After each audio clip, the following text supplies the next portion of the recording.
Jama'a assalamu alaikum, barkanmu da sake saduwa da ku a wani sabon darasi namu akan jerin darussanmu na CSS, kuma ina muku barka da sake kasancewa da ku a wannan channel ta mai albarka mai suna AL-MUBARAK TV.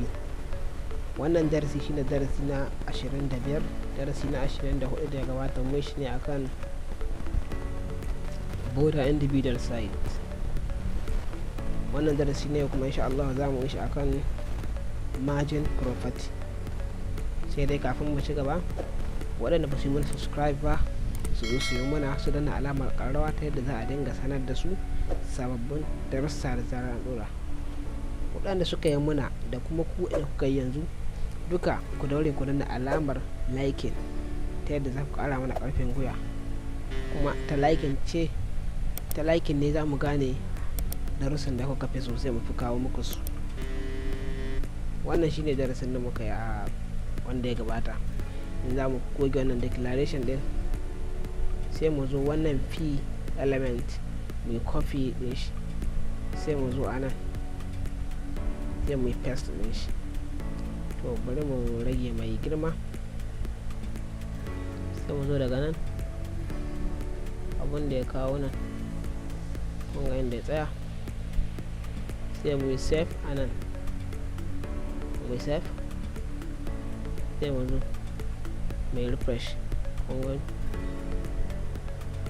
To menene p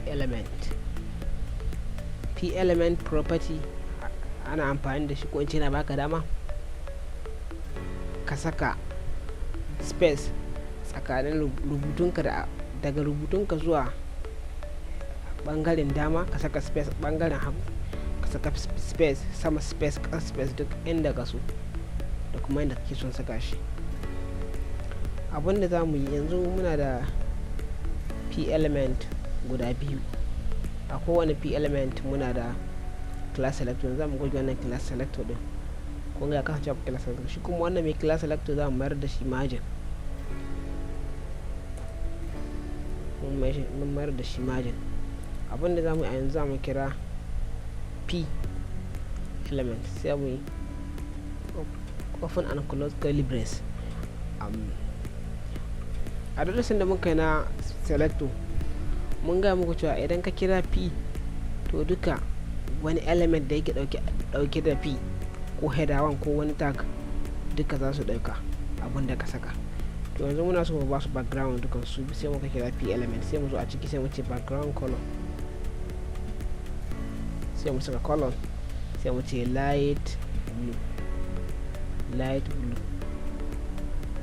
sai mu saka semicolon, sai mu zo mu yi save, sai mu yi refresh. kunga kowane ya ɗau light blue. To sai mu zo mu sake creating ɗin wani declaration, sai mu ce p dot margin, ko kuma mu ce dot margin. za mu iya cire wannan p ɗin, za kuma mu iya barinta, amma da class selector ne sai mu ce p dot margin, sai mu open and close curly brace, sai mu zo a ciki sai mu ce margin top. Idan muka ce margin top, sai mu saka colon, sai mu ce 50 pixels. kun ga a wannan shine muka kira da margin, wannan baya da margin. To sai mu yi save, mu zo mu refresh kenan. To yanzu tsakanin wannan rubutu da wannan rubutu nan saman su space din zai zama 50 pixels. Sai mu refresh, kun gani ya kasance 50 pixels. Top space na sama kenan. Sai mu zo anan,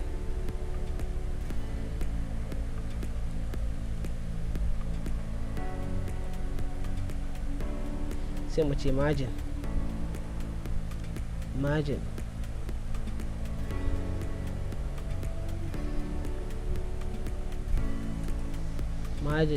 dash right, musa color, sai mu ce 60 pixels, sai mu save. ma'ana tsakanin nan da nan space zai kasance na 60 pixels. sai mu refresh, kun gani 60 pixels. sai mu zo mu yi ƙasa mu sake kiran margin button, mu saka colon, sai mu ce 70 pixels, mu ce 70 pixels, sai mu save, mu zo mu refresh. kun ga bai daga ba saboda babu wani rubutu a ƙasa, balle ba mu space din da za mu gani 70 pixels. sai mu zo mu sake cewa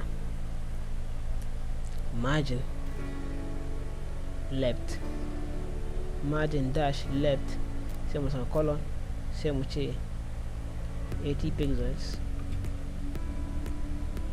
sai mu zo mu save. ma'ana wannan space da ke tsakanin nan da kun ga kuma 80, wannan ga kuma wannan. to wannan shine ake kira margin.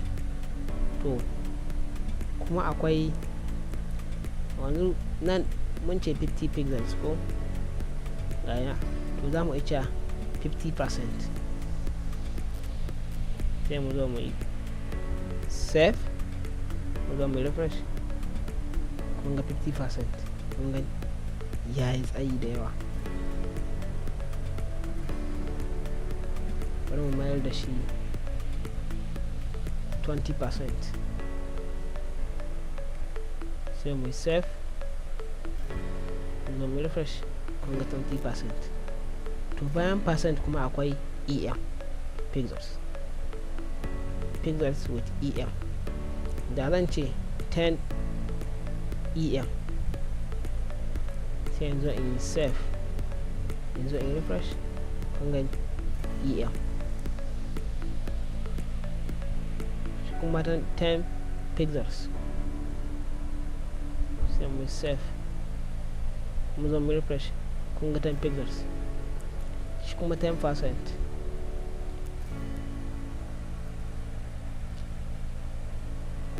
sai mu save, mu zo mu refresh. kun ga 10%. sai kuma shi kuma 10 em, sai mu save, mu zo mu refresh. kun ga 10 em ya fi 10%. to wannan shine ake kira da margin. to kamar yadda muka a darasan da suka gabata na abun nan boda, yanzu za mu iya zuwa mu cire wannan, sai mu ce margin, sai mu saka colon, margin colon, sai mu ce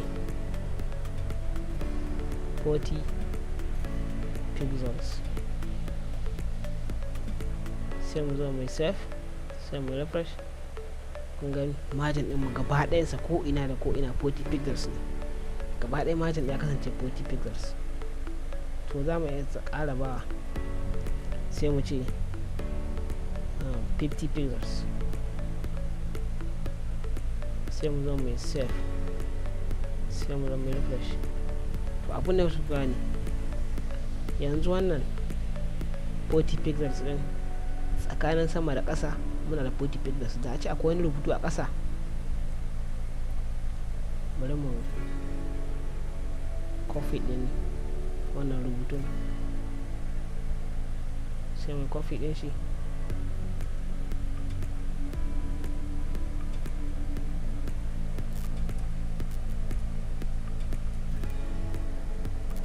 sai mu paste, sai mu zo mu cire wannan margin, mu cire class selector din nan, sai mu zo mu save, sai mu refresh. kun gani ga wannan ga wannan, kun ga abun nan rubutun mu ya kasance nan da nan 50 pixels ne kamar yadda muka bayar a nan. muka ce margin 40 pixels, ma'ana margin top da kuma bottom shine ya kasance 50 pixels 40 pixels. wannan kuma muka ce 50 pixels left da right shine 50 pixels. yanzu idan muka zo a gaba muka ce 60 pixels, muka yi save, muka zo muka yi refresh. kun gani yanzu wannan shine top na sama 40 pixels, wannan shine yanzu ke a matsayin dama da hagu shina 50 pixels, wannan kuma shine bottom na ƙasa 60 pixels. Kun ga fi wannan tsayi. To yanzu da za mu zo a nan mu ce 70 pixels,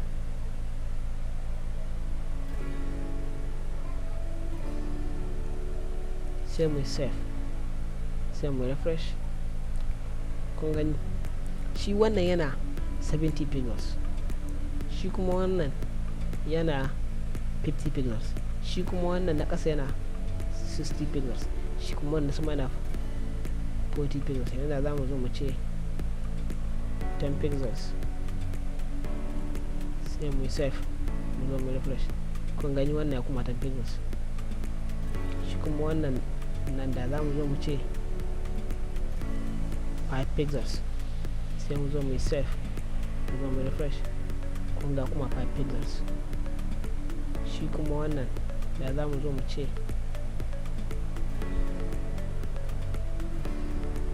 80 pixels, sai mu save, mu zo mu refresh. kun ga ƙara buɗa kuma 80 pixels, shi kuma wannan da za mu zo mu ce 90 pixels, sai mu save, mu zo mu refresh. kun ga ƙara tafiya ya koma 5 pixels, ya ƙara tahowa haka. to idan ka goge shi, ka goge haka gaba daya, yanzu ya koma gaba daya a ko ina margin din mu 10 pixels ne. kun gani nan 10 pixels ne, nan 10 pixels, nan 10 pixels, nan 10 pixels. idan ka ƙara wani ya koma shi wannan yana ɗauka sama da ƙasa, wannan yana ɗauka hagu da dama. idan ka ƙara wani, wannan yana ɗauka sama, wannan yana ɗauka hagu da dama, wannan da ka ƙara yana ɗauka ƙasa. idan ka ƙara wani, wannan yana ɗauka sama, wannan yana ɗauka dama, wannan yana ɗauka ƙasa, wannan yana ɗauka hagu. wannan shine pixels. kuma za ka iya cewa auto, ko ka ce left auto, ko right auto, ko margin gaba ɗayansa auto. anan za mu dakata, da fatan kuna jin daɗin wannan darussa namu. wassalamu alaikum warahmatullah. a huta lafiya.